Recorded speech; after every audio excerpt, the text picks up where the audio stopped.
ఓం శాంతి 23/3/2026 సాకార ఈశ్వరీయ మధుర మహావాక్యాలు. మధురమైన పిల్లలారా, మౌనంగా నిశ్శబ్దంగా ఉండుట కూడా ఒక గొప్ప గుణం. మీరు మౌనంగా ఉండి తండ్రిని స్మృతి చేస్తూ ఉంటే చాలా సంపాదన జమ చేసుకుంటారు. ప్రశ్న: కర్మ సన్యాసాన్ని రుజువు చేసే ఏ మాటలు మీరు మాట్లాడరాదు? జవాబు: డ్రామాలో ఉంటే చేస్తాములే అనే మాట కర్మ సన్యాసులకు, కర్మ చేయనటువంటి వారికి చెందినది అని బాబా అంటారు. మీరు కర్మలైతే తప్పకుండా చేయాలి. పురుషార్థం చేయకుండా, ప్రయత్నం చేయకుండా నీరు కూడా లభించదు. కనుక డ్రామాలో ఉంటే చేస్తానులే, డ్రామాలో ఉంటే అవుతుందిలే ఇలా అనుకొని వదిలేయరాదు పురుషార్థాన్ని. నూతన రాజధానిలో ఉన్నత పదవి పొందాలి అంటే పురుషార్థం బాగా చేయాలి. ఓం శాంతి. మొట్టమొదట పిల్లలకు హెచ్చరిక లభిస్తోంది. తండ్రిని స్మృతి చేయండి, వారసత్వాన్ని స్మృతి చేయండి. మన్మనాభవ అను పదాన్ని కూడా వ్యాసుడు వ్రాశారు. తండ్రి ఈ విషయాన్ని సంస్కృతంలో తెలిపించడం లేదు, తండ్రి హిందీలోనే తెలియజేస్తారు. తండ్రిని, వారసత్వాన్ని స్మృతి చేయమని పిల్లలకు చెప్తారు. పిల్లలు తండ్రినైనా నన్ను స్మృతి చెయ్యండి అని సులభంగా అర్థమయ్యే వాక్యం వినిపిస్తారు. లౌకిక తండ్రి పిల్లలు తండ్రినైనా నన్ను స్మృతి చెయ్యండి అని చెప్పరు. ఇది క్రొత్త విషయం. తండ్రి చెప్తున్నారు, పిల్లలు మీ నిరాకార తండ్రినైనా నన్ను స్మృతి చెయ్యండి. ఆత్మిక తండ్రి, ఆత్మిక పిల్లలైన మాతో మాట్లాడుతున్నారు అని కూడా పిల్లలకు తెలుసు. మాటి మాటికి తండ్రిని స్మృతి చేయమని పిల్లలకు చెప్పడం శోభించదు, బాగా అనిపించదు కదా. ఆత్మిక తండ్రిని స్మృతి చేయడం మా కర్తవ్యమని, అప్పుడే వికర్మలు వినాశనం అవుతాయి అని పిల్లలకు తెలుసు. తండ్రిని నిరంతరము స్మృతి చేసేందుకు పిల్లలు ప్రయత్నించాల్సి వస్తుంది. ఇప్పుడు నిరంతరము ఎవ్వరూ స్మృతి చేయడం లేదు, దానికి కొంత సమయం పడుతుంది. ఈ బాబా అంటున్నారు, నేను కూడా నిరంతరము స్మృతి చెయ్యలేకుండా ఉన్నాను. చివరిలో ఆ స్థితి వస్తుంది. మొట్టమొదట చెప్పేవారు బ్రహ్మబాబా. పిల్లలైన మీరు మొదట తండ్రిని స్మృతి చేసే ప్రయత్నం చేయాలి. శివబాబా నుండి వారసత్వం లభిస్తుంది. ఇది భారతవాసులకు మాత్రమే అన్వయిస్తుంది. దైవీ రాజధాని స్థాపన అవుతుంది. ఇతర ధర్మాలు స్థాపించడంలో కష్టం ఉండదు. ధర్మస్థాపకుల వెనుక వారి ధర్మానికి చెందిన వారు వస్తూనే ఉంటారు. ఇక్కడ దేవీ దేవతా ధర్మానికి చెందిన వారిని జ్ఞానము ద్వారా పైకెత్తాలి. ఇది స్థాపన చేస్తారు అనే విషయం. అయితే ఇది శ్రమతో కూడిన పని. గీత, భాగవతము మొదలైన శాస్త్రాలలో తండ్రి సంగమ యుగంలో రాజధానిని స్థాపన చేస్తారు అనే విషయం వ్రాయలేదు. గీతలో భగవంతుడు గురించి తప్పుగా వ్రాశారు. గీతలో పాండవులు పర్వతాలపైకి వెళ్ళిపోయారు అని, ప్రళయం జరిగింది మొదలైన విషయాలన్నీ వ్రాశారు. వాస్తవానికి అలా జరగలేదు. మీరు భవిష్య 21 జన్మల కొరకు చదువుతున్నారు. ఇతర పాఠశాలల్లో ఈ ప్రపంచం కొరకే చదువు చెప్తారు.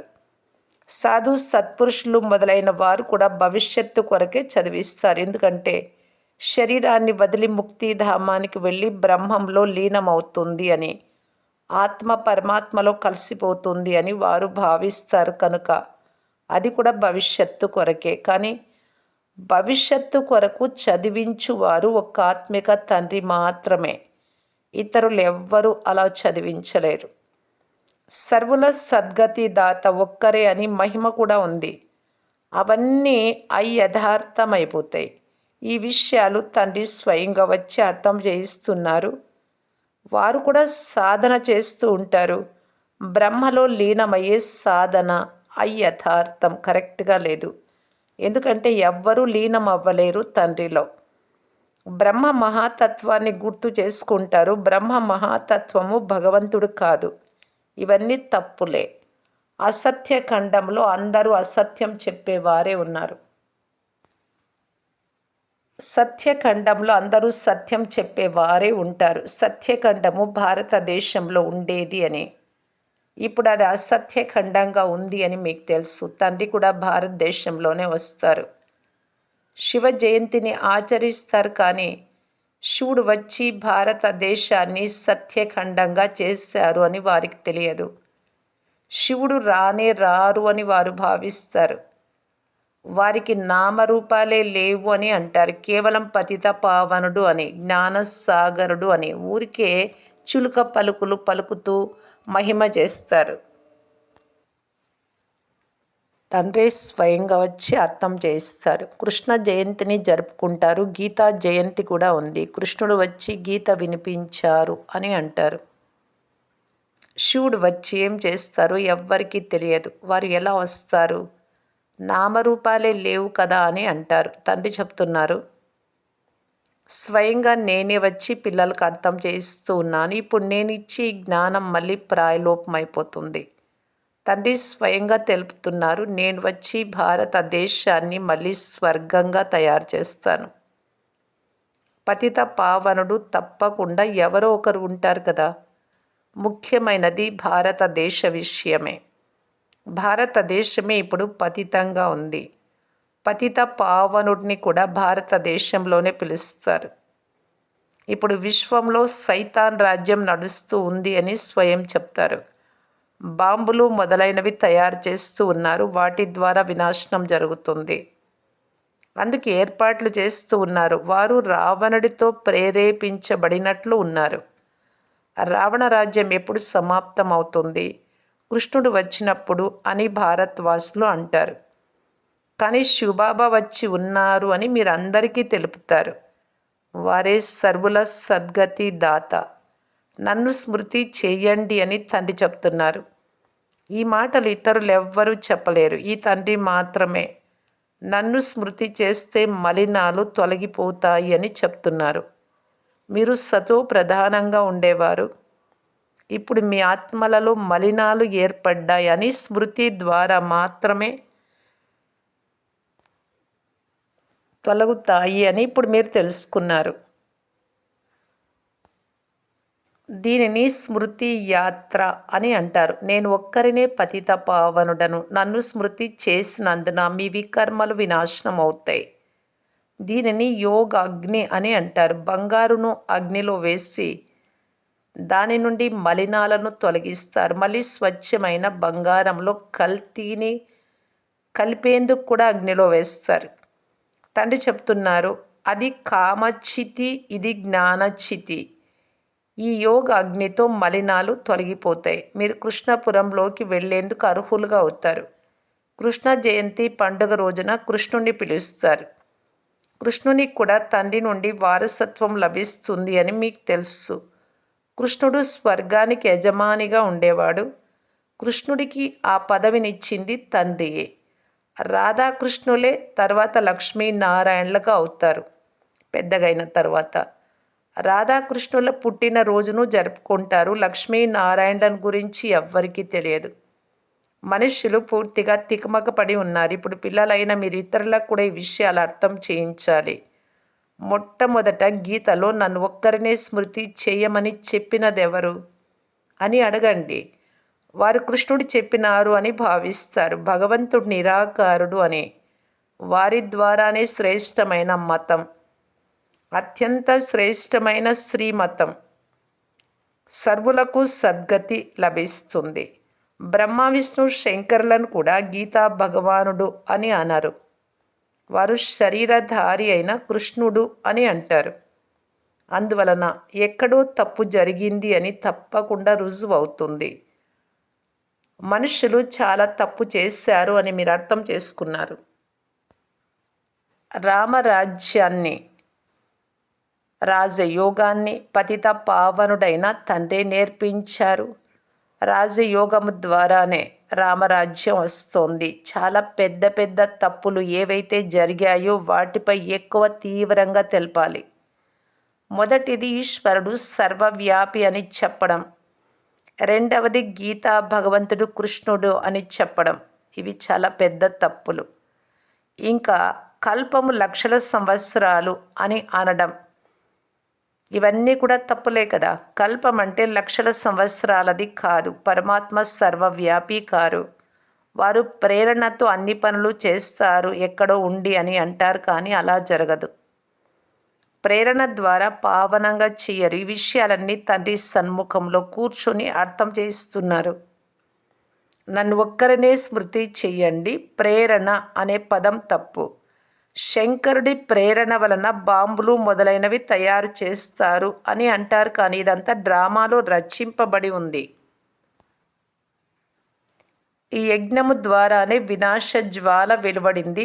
ఎవ్వరూ ప్రేరేపించరు. వినాశనం కొరకు బాంబులు కేవలం నిమిత్త మాత్రమే. డ్రామాలో ఇదంతా నిర్ణయించబడి ఉంది. పాత్ర అంతా శివబాబాదే. వారి తర్వాత బ్రహ్మ విష్ణు శంకరుల పాత్ర. బ్రహ్మ బ్రాహ్మణులను రచిస్తారు. అతడే మళ్ళీ విష్ణుపురానికి యజమానిగా అవుతారు. 84 జన్మల చక్రం పూర్తి చేసి మీరిప్పుడు బ్రహ్మ వంశీయులుగా అయ్యారు. లక్ష్మీనారాయణలే మళ్ళీ బ్రహ్మ సరస్వతులుగా అవుతారు 5000 సంవత్సరాలకు. ఈ బ్రహ్మ ద్వారా దత్తత చేసుకుంటారు కనుక ఈ బ్రహ్మను పెద్ద అమ్మ అని అంటారు అని అర్థం చేయించబడింది. బ్రహ్మ నిమిత్తమయ్యాడు. కలశము మాతలకు ఇవ్వబడుతుంది. అందరికంటే పెద్ద వీణ సితార సరస్వతికి ఇచ్చారు. ఆమె అందరికంటే ఎక్కువ తెలివి గలది. నిజానికి వీణ లేక ఇతర వాయిద్యాలు ఏవీ లేవు. సరస్వతి చెప్పే జ్ఞాన మురళి చాలా బాగుండేది. అందుకే వారికి చాలా మహిమ ఉంది. పేర్లు రకరకాలుగా పెట్టేశారు. దేవీలకు పూజలు జరుగుతాయి. మనమే ఇక్కడ పూజ్యులుగా అవుతాము. మళ్ళీ పూజారులుగా తయారై మనలను మనమే పూజించుకుంటాము అని ఇప్పుడు మీకు తెలుసు. ఇప్పుడు మీరు బ్రాహ్మణులుగా ఉన్నారు. తర్వాత మీరే పూజ్య దేవీ దేవతలుగా అవుతారు. యథా రాజారాణి తథా ప్రజ. దేవీలలో ఉన్నత పదవి పొందేవారి మందిరాలు కూడా ఎక్కువ సంఖ్యలో తయారవుతాయి. ఎవరైతే ఇక్కడ మంచి రీతిగా చదువుకొని ఇతరులను చదివిస్తారో వారి పేర్లు చాలా ప్రసిద్ధి చెందుతాయి. ఇప్పుడు మీరే పూజ్యులుగా మీరే పూజారులుగా అవుతారు అని మీకు తెలుసు. శివబాబా అయితే సదా పూజ్యులుగా ఉంటారు. సూర్యవంశంలో దేవీ దేవతలుగా ఉండు వారే పూజారులుగా మళ్ళీ భక్తులుగా అవుతారు. మీరే పూజ్యులు మీరే పూజారులు. ఈ విషయాన్ని మెట్ల చిత్రం మంచి రీతిగా అర్థం చేస్తుంది. చిత్రాలు లేకుండా కూడా మీరు ఎవరికైనా అర్థం చేయించవచ్చు. నేర్చుకొని వెళ్ళే వారి బుద్ధిలో పూర్తి జ్ఞానమంతా ఉంటుంది. 84 జన్మల నిచ్చెన భారత్వాసులు ఎక్కుతూ దిగుతూ ఉంటారు. వీరికి 84 జన్మలు ఉంటాయి. పూజ్యులుగా ఉండేవారు మళ్ళీ మనమే పూజారులుగా అయ్యామని మీకు తెలుసు. హంసో సోహం అర్థమును కూడా మీరు చాలా బాగా అర్థం చేసుకున్నారు. హంసో సోహం అంటే ఆత్మే పరమాత్మ అని వారు చెప్తారు బయట వారు. అలా కావటానికి వీలు లేదు. తండ్రి హంసో సోహం అర్థాన్ని తెలిపించారు. హంసో సోహం అంటే నేనే దేవత, నేనే క్షత్రియ, నేనే ద్వాపరయుగంలో వైశ్య, నేనే శూద్ర, నేనే బ్రాహ్మణ్ అని. పూజ్యులు పూజారులుగా కూడా భారత్వాసులే అవుతారు. ఇతర ధర్మాలలోని వారెవ్వరూ పూజ్యులుగా పూజారులుగా అవ్వరు. మీరే సూర్యవంశీయులుగా చంద్రవంశీయులుగా అవుతారు. ఎంతో మంచి జ్ఞానం లభించింది. మీరే దేవీ దేవతలుగా ఉండేవారు.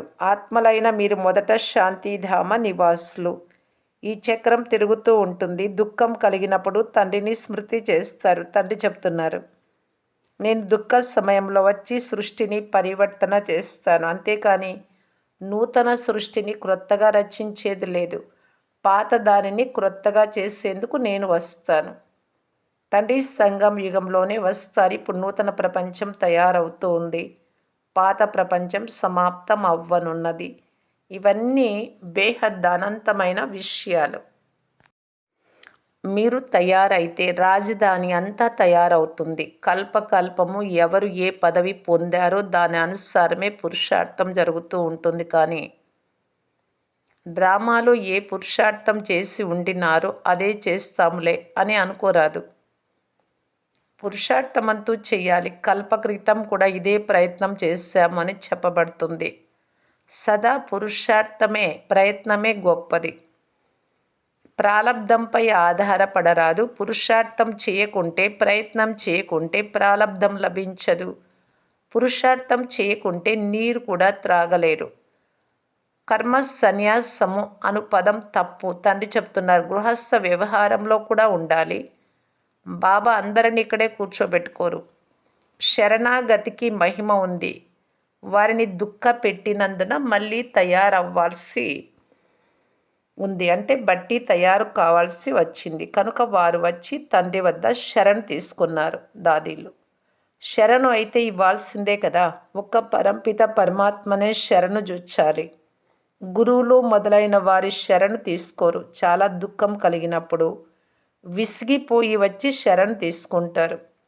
గురువుల వద్దకి ఈ విధంగా విసిగిపోయి ఎవ్వరూ వెళ్ళరు. అక్కడికి సాధారణంగా వెళ్తారు. మీరు రావణుడి ద్వారా చాలా విసిగిపోయారు. ఇప్పుడు రావణుడి నుండి విడిపించేందుకు రాముడు వచ్చారు. వారు మిమ్ములను తమ శరణ్లోనికి తీసుకున్నారు. బాబా మేం మీ వారము అని మీరు చెప్తారు. గృహస్థ వ్యవహారంలో ఉంటున్నా కూడా మీరు శివబాబా శరణు తీసుకున్నారు. బాబా మేము మీ మతమునే అనుసరిస్తాము అని అంటారు. తండ్రి శ్రీమతమును ఇస్తున్నారు. గృహస్థ వ్యవహారంలో ఉంటూ నన్ను స్మృతి చెయ్యండి. మిగిలిన వారందరి స్మృతిని వదిలేయండి. నా స్మృతి ద్వారా మాత్రమే వికర్మలు వినాశనం అవుతాయి. కేవలము శరణు తీసుకోవడం మాత్రమే కాదు, ఆధారం అంతా స్మృతిపైనే ఉంది. తండ్రి తప్ప ఇతరులు ఎవ్వరూ ఇలా అర్థం చేయించలేరు. లక్షల మంది వచ్చి బాబా వద్ద ఎక్కడ ఉంటారు అని పిల్లలు భావిస్తారు. ప్రజలు కూడా అందరూ రాజు వద్దనే ఉండిపోరు, తమ తమ ఇళ్లల్లోనే ఉంటారు. కనుక ఒక్కరిని మాత్రమే స్మృతి చేయమని మీకు అర్థం చేయించబడుతుంది. బాబా మేము మీ వారము. ఒక్క క్షణంలో సద్గతిని వారసత్వంగా ఇచ్చేవారు. మీరే రాజయోగం నేర్పించి రాజాది రాజులుగా చేస్తారు. ఇలా పిల్లలు అంటారు. తండ్రి చెప్తున్నారు, కల్పక్రితం తండ్రి నుండి ఎవరు వారసత్వం తీసుకున్నారో వారే మళ్ళీ వచ్చి తీసుకుంటారు. చివరిలో అందరూ వచ్చి తండ్రి నుండి వారసత్వం తీసుకోవాలి. ఇప్పుడు మీరు పతితమైనందున స్వయాన్ని దేవతలము అని పిలిపించుకోలేరు. తండ్రి అన్ని విషయాలు అర్థం చేయిస్తారు. నా కంటి పాపలారా, మీరు సత్యుగంలో వచ్చినప్పుడు 1వ తారీఖు 1వ నెల 1వ సంవత్సరం 1/1/1 నుండి రాజ్యపాలన చేస్తారు. రాజ్యపాలన లక్ష్మీనారాయణల రాజ్యం ఉంటుంది. ఇతరుల రాజ్యం అయితే వారు వృద్ధి చెంది జనాభా లక్షల సంఖ్యలో తయారైనప్పుడు రాజ్యపాలన మొదలవుతుంది. మీరు యుద్ధం చేసే అవసరం లేదు. యోగ బలము ద్వారా తండ్రి నుండి వారసత్వం తీసుకుంటారు. మౌనంగా ఉండి తండ్రిని వారసత్వాన్ని స్మృతి చేయండి. చివరిలో మీరు మౌనంగా ఉండిపోతారు. అప్పుడు ఈ చిత్రాలు మొదలైనవి పనికిరావు. మీరు వివేకవంతులుగా అవుతారు. తండ్రి చెప్తున్నారు, నన్ను స్మృతి చేస్తే వికర్మలు వినాశనం అవుతాయి. ఇప్పుడు చేస్తారో చెయ్యరు మీ ఇష్టం. ఏ దేహదారి నామరూపాలలో చిక్కుకోరాదు. తండ్రిని స్మృతి చేస్తే అంత మతి సోగతి అయిపోతుంది.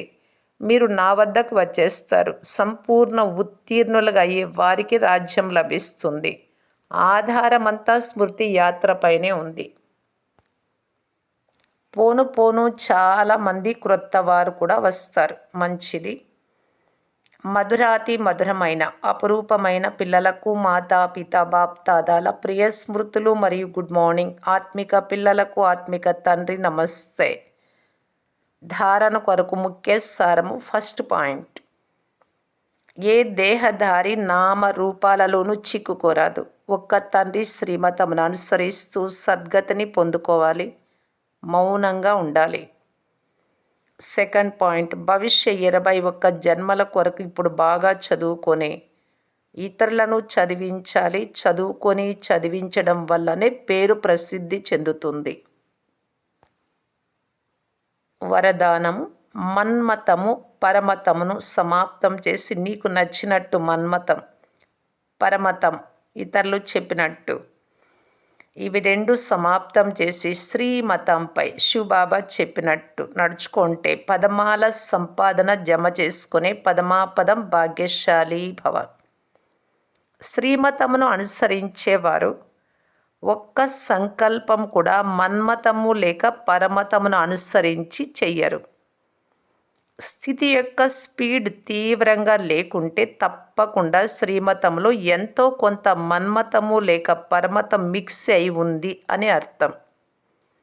మన్మతము అనగా అల్పజ్ఞాత్మల సంస్కారం అనుసారం ఏ సంకల్పం ఉత్పన్నమవుతుందో అది స్థితిని హెచ్చు తగ్గులు చేస్తుంది. అందువలన చెక్ చేసుకొని చేయించండి. ఒక్క అడుగు కూడా శ్రీమతం లేకుండా వేయరాదు. ప్రతి ఒక్క అడుగు కూడా శివబాబా చెప్పినట్టే నడవాలి. అప్పుడు పదమాల సంపాదన జమ చేసుకొని పదమాపదం భాగ్యశాలిగా అవుతారు. స్లోగన్: మనస్సులో అందరి పట్ల కళ్యాణకారి భావన స్థిరంగా ఉండాలి. అప్పుడప్పుడు కాదు. ఎవరు ఎలాగైనా ఉండని, వారు ఎలాగైనా మారని, మనం మారకూడదు. స్థిరంగా ఉండాలి. కళ్యాణకారి భావన, అందరికీ మంచి చేసి తీరాలి. ఇదే విశ్వ కళ్యాణకారి ఆత్మ యొక్క కర్తవ్యం. అవ్యక్త సూచన: నిశ్చయం యొక్క పునాది గట్టి చేసుకుని సదా నిర్భయంగా నిశ్చింతగా ఉండటానికి బాప్దాదా తెలియజేస్తున్నారు. పరిస్థితులు భలే ఎలా ఉన్నా నిశ్చయ బుద్ధి కల పిల్లలు పరిస్థితులలో తమ స్వస్థితి యొక్క శక్తి ద్వారా సదా విజయులుగా అనుభవం చేస్తారు. ప్రపంచంలోని వారు లేక బ్రాహ్మణ పరివారం యొక్క సంబంధ సంపర్కంలోని ఇతరులు వీరు ఓడిపోయారు అని భావించిన లేక అన్నా అది ఓటమి కాదు, విజయం. ఏదైనా సేవ యొక్క, సంఘటన యొక్క, ప్రకృతి యొక్క పరిస్థితి స్వస్థితిని లేక శ్రేష్ఠ స్థితిని డగ్మగ్ చేస్తే, హెచ్చు తక్కువ చేస్తే ఇది కూడా బంధన ముక్త స్థితి కాదు, బంధనాలలో ఇంకా ఇరుక్కొని ఉన్నారు అని అర్థం. ఈ బంధనం నుండి కూడా ముక్తులుగా అవ్వండి. ఓం శాంతి.